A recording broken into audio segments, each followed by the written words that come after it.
Hi everyone.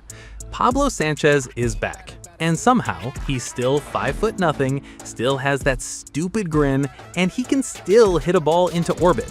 It's 2026, and the kid who made your entire childhood believe a 9-year-old could outslug a grown man is officially playing on Steam again. So the question is simple. After almost 30 years, was it worth the wait? Or did the backyard let us down? Let's get into it. Okay, quick reality check for anyone who wasn't alive in the 90s. Backyard baseball wasn't just a baseball game. It was the baseball game for an entire generation of kids who were way too short to actually play Little League seriously. No stats-obsessed simulation, and no boring rosters. Just goofy kids, a treehouse, and physics that made absolutely no sense. And honestly, that chaos was the whole appeal. Fast forward to now. A company called Playground Productions bought the rights, teamed up with Mega Cat Studios, and spent the last couple years quietly rebuilding the whole backyard sports universe. Baseball, football, soccer, basketball, hockey, all of it. Remastered and pushed back onto Steam, and people ate it up. The Backyard Baseball 97 remaster in particular blew up, landing an overwhelmingly positive rating from thousands of players. So naturally, the next move was obvious. Stop remastering the old stuff and build something brand new. That brings us to July 9th, 2026.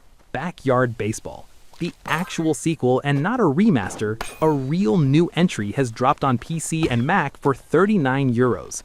It's the first completely original backyard sports game since 2015, and the first one on a home console since the Wii era, once PlayStation, Xbox, and Switch versions roll out later this year. And look, on paper, this thing is stacked. 30 playable backyard kids, 24 customizable teams, 11 stadiums that are all lovingly rebuilt versions of the original 97 fields. You get 6 game modes, including a new mode called Wiggle Ball that throws a wild new spin into every at-bat.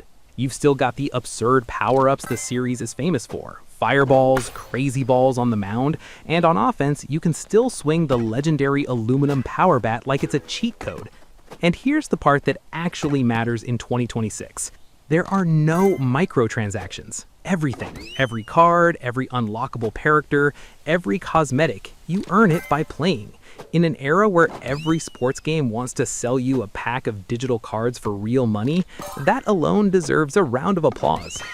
They even brought in actual former MLB players, guys like Jeff Bagwell and Jason Giambi, to voice the pro player characters, which is a genuinely fun touch, blending the fictional backyard kids with real baseball legends lending their voices to the roster.